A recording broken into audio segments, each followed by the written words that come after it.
दोनों देशों के बीच में, और ऑब्वियसली उन्हें लगता होगा हमारी तरफ से, हमें लगता है उनकी तरफ से, इंटेंशन पर जो शक है ना कि भारत जो है वो चैलेंजर या कॉम्पिटिटर बनना चाहता है, चीन को ये लगता है, और हमें ये लगता है कि चलो वो बड़ी इकोनॉमिक पावर है, ज़्यादा ताकतवर देश है, इसमें कोई शक नहीं है, तो उसकी एम्बिशंस ज़्यादा हैं, वो बाउंड्री डिस्प्यूट्स रिजॉल्व नहीं करना चाहता। अब क्या ये जो इंटेंशन पर शक का जो गैप है ये कम किया जा सकता है? जैसे अभी एक रिपोर्ट में पढ़ रहा था कि डोवल साहब हमारे बाउंड्री मैकेनिज्म के रिप्रेजेंटेटिव हैं, उनकी विदेश मंत्री वांग यी उनके रिप्रेजेंटेटिव हैं। सबसे ज़्यादा जो विवाद है सीमाओं का वो अरुणाचल प्रदेश और पूर्वी लद्दाख, जहाँ गलवान की लड़ाई हुई थी, ये 2 एरियाज़ हैं। लेकिन इनके अलावा कुछ एरियाज़ ऐसे हैं जहाँ पर सहमति बन सकती है, जैसे हिमाचल प्रदेश के साथ आपका जो चीन का बॉर्डर लगता है, या उत्तराखंड से जो तिब्बत की सीमा जो है वो लगती है।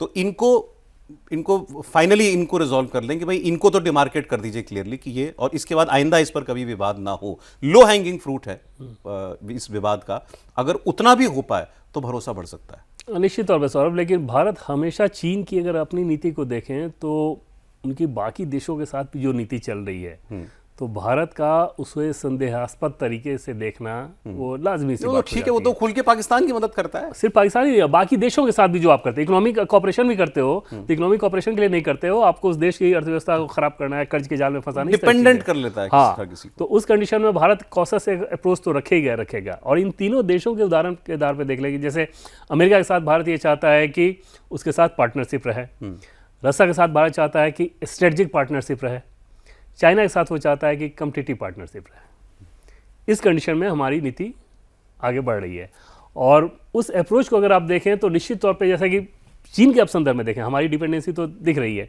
चीन के हिसाब से अगर आप समझिए कि चीन के लिए भी भारत सिर्फ एक पड़ोसी देश नहीं है, एक वैसा ताकतवर पड़ोसी देश जो कि दुनिया की बड़ी अर्थव्यवस्था में एक ऐसा देश जो कि रशिया के साथ भी वैसे ही है, यूरोप के साथ उसकी इतनी संभावनाएं आगे खुलने जा रही है, अमेरिका के साथ इस रूप में है। तो चीन इसको बिल्कुल भी, यही दुनिया में भारत ही देश है ना जो चीन में जो इस वक्त सप्लाई चेन्स बनी हुई हैं दुनिया के हर उद्योग की, लगभग वो धीरे धीरे भारत ही विकल्प बन रहा है। बिल्कुल, तो वहां पर चीन भी एफर्ट नहीं कर सकता कि भारत के साथ वो रिश्ते अपने खराब करे। तो दोनों ही देशों को एक दूसरे की जरूरत है, कॉम्प्लिकेशन है, जटिलताएं हैं, अब देखना, और उन जटिलताओं को जल्द से जल्द सुलझाना वो दोनों ही देशों के ऊपर ये जिम्मेदारी रहेगी, क्योंकि वो समय समय पे ऐसे तनाव डालते हैं जिसका असर फिर बाकी चीज़ों पर पड़ता है। बट ये एक बहुत इंपॉर्टेंट विजिट होगी, इसमें कोई शक नहीं है, और शी जिनपिंग और नरेंद्र मोदी की मुलाकातें कई हुई हैं, लेकिन जैसा हमने आपको बताया कि 7 साल के बाद वो यहाँ आएंगे, और वो भी गलवान की झड़प के बाद आएंगे। उसमें भी भारत ने क्या दिखाया गलवान की झड़प के बाद कि जहाँ तक सुरक्षा से जुड़े हुए मामले हैं, भारत 1 इंच पीछे नहीं हटेगा। अगर उन्होंने वहाँ डिप्लॉयमेंट की बॉर्डर पर, तो भारत ने मिरर डिप्लॉयमेंट की थी, मतलब चाहे 85,000 सैनिक वहाँ लगाने पड़े, जिसकी उनको उम्मीद नहीं थी उसकी।